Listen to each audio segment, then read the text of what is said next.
let me jump to the next presentation.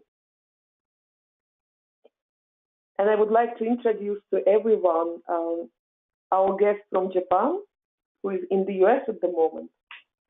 Takeshi Murakami, Group Controller at Microsoft Tokyo, Japan. And the subject for the presentation, this is the real case study, this is the real example of using artificial intelligence, machine learning for forecasting. Modern finance, leveraging artificial intelligence, machine learning in decision making. Takeshi, you don't mind if I manage the slides, please? Yes? Yes, yeah, thank you. Just say next slide and I will do this for you. Okay. Welcome. Okay. Yeah, so thank you everyone for giving me time. And my name is Takeshi Murakami. I will be explaining about our practice on how we leverage machine learning in the decision-making process. Just to self-intro, I have been in Microsoft for 7 years, and this is my 4th company. And I used to work in Japanese security company for 2 years, Citibank Corporate Investment Banking Division, and Dell for a long time. And during my past roughly 20 years of my experience in finance, we are seeing a lot of changes in the Microsoft, how we deal with the data. So today I would like to share how we leverage AI and machine learning in the decision-making process. So Larissa, could you, yeah, okay. Yeah, so these are the list of the Microsoft digitally transformed areas.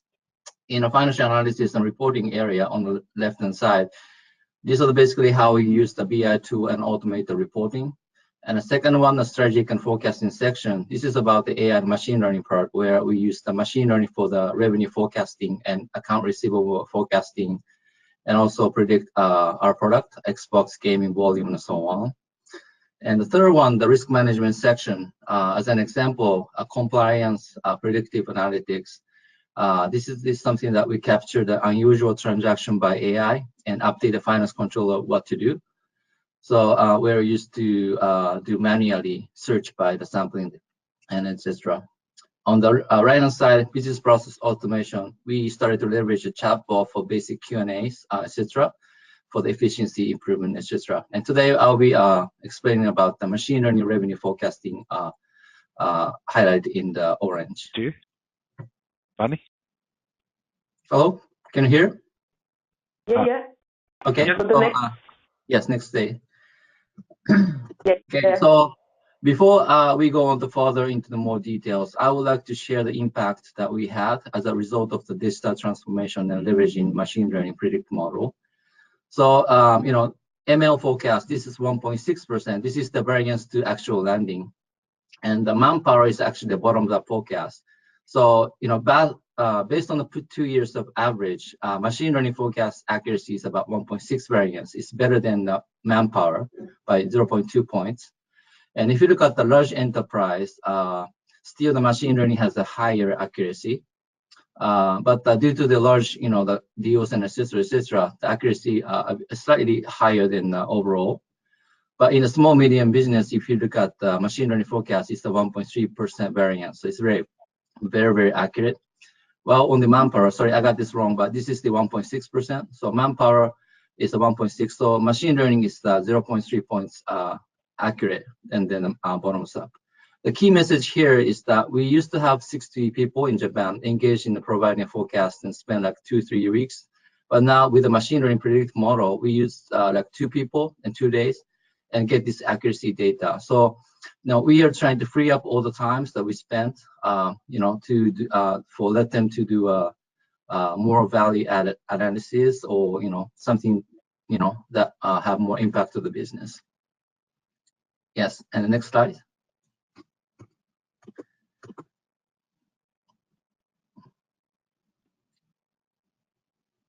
Yeah. So this is another example of you know, efficiency improvement. So this is for Japan. We used to have overtime roughly 20, but now it gets by half, and now our overtime is about 10 hours per month. So it's much better than what it is 4 or 5 years ago. Well, the revenue actually increased by 1.5. So you know, and which means that we have more data, more complex business, you know, because we do more cloud business. So more data, more complexity, but the overtime was reduced. And also on the right-hand side, work-life balance satisfaction. We have this WHI Work Health Index survey once a year. And this part where work-life balance satisfaction by the employees, just in the finance, used to be 83, which is kind of below average, but now it's 98% 2 years in a row. And which means that, everyone is satisfactory with, how we kind of leverage machine and, get our, the work-life balance back on track. Okay, yeah, next slide. Okay, so before we go into the more details, I would like to kind of share the reason why we started the leveraging machine learning. So the main reason for our senior management to decide to bring the machine learning into finance model is that, as I mentioned previously, the complex business model, we have more data complexity. And we used to have a spreadsheet-based model and hundreds of analyses forecasted, involved, spent a lot of times. And then, during the process, it took about 2-3 weeks. And still, the forecast accuracy was not something that we, matches our expectation. So, past challenges will be inconsistent definition, process, and reports. 80% of analysis spent time collecting the data, and the many subsidiaries and etc. Had a lot of trouble consolidating all the data, and still the accuracy is poor. So those are the challenges, and then we can go to the next slide. This one, yes. Yeah, and then machine learning model did not happen in just one day. So this is journey of us building and moving to the machine learning model. It took about 3 to 4 years to get the accuracy we need. How we started Microsoft is that in FY18, about 4 years ago, our corporate reporting team and HQ people started with a proof of concept with just one data scientist, and a beginning work stream with our central finance team and the treasury in HQ. So over the last 3 years, team continued to validate, expand the scope of machine learning and forecasting model, and the multiple term teams around the world. And from FY18, which is last year and on, our finance team worldwide actually leveraged machine learning forecast to validate the bottom-up forecast. And our CFO and execs in Corp started to reference this model as a valid field forecast as well. So, in field controllers, we get asked by corporate team, machine is saying your where's the budget is 10 million, and why do you have like a own budget? It could be more, etc., etc.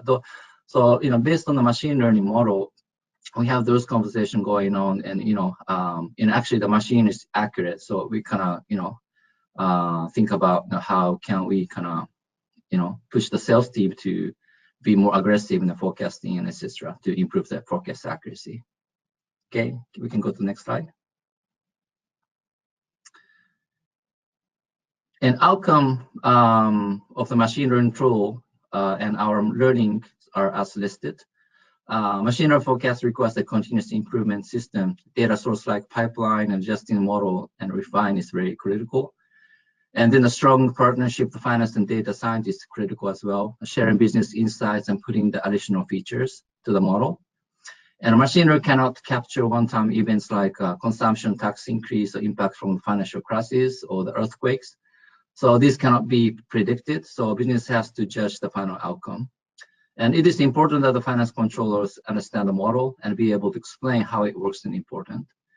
And chart at the middle, which we'll be explaining later in the slides, this is the actual model, the predict model we use. This is the BI model. So we write, it's the very reports that we can kind of play around. I can go to the next slide. But before we go on, any questions so far? Okay, so Larissa, could you move to the next slide? Next one, okay. And maybe next one. Mm-hmm. Yes, and next one. Okay, so this is the actual machine learning model. This is the 2.0 version we use. Now we have 3.0 version, which is more sophisticated, but the idea is the same. So as you can see in the BI tool, on the right-hand side where there's a button where we can click and select which quota, which segment, which areas, and which product, and so on. The data is corrected directly to our CRM, ERP, and machine learning forecasting environment, so that this is the real-time update on daily basis. So looking at the bar chart, on the left-hand side is in the gray is the budget, and then bottoms up forecast by human, which is we call a CFO forecast. Then the blue and the yellow are the calculated forecast. So for example, we have a couple of bars, but pipeline analysis bar, this is based on the pipeline. In Microsoft, we basically split the pipeline sales stage or progress into 4 categories, which is committed, committed at risk, which is likely we close the deal, and then uncommitted and uncommitted upside. It's very low chance of closing the deal. So what this bar represents is that we multiply the historical close rate for these 4 buckets and multiply to get this number. And just another example, DBF, this is actual plus committed and committed at risk, and a small deals like run rate projection, which is basically means that adding up all the very solid pipeline. And one with the ML at the beginning is the machine learning model. This is a statistical calculation by AI and machine learning. And the yellow chart is the time series, which it's more like a moving average and exponential smoothing logic and so on. And what we do is to take every of this bar and consider the average to be the most likely revenue forecast, which is the purple. And as I mentioned, the key accuracy is pretty high based on this logic. Okay, Marissa, you can go to the next slide.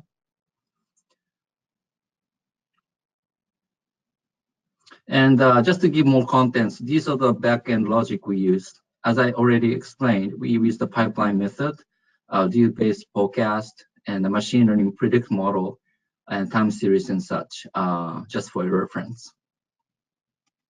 Okay, we can go to the next slide. And this is just, okay. Okay, I think you have the wrong. Okay, so I can skip. Okay, so there's this is the last slide I have, I think.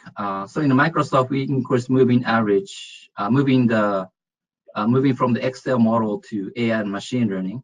Like this chart, once we have the basic data source cleaned up on the left-hand side, we start from Excel, which is like a static report, which tells what happened, and then we move to Power BI, which tells why did it happen, and the machine learning tell you what will happen, and then the advanced analytics will tell you what should I do, etc., etc.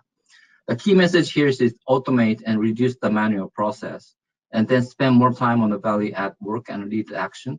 And where we're starting to show some progress in this space, this is a long journey, but we are still working and struggling to get this improved.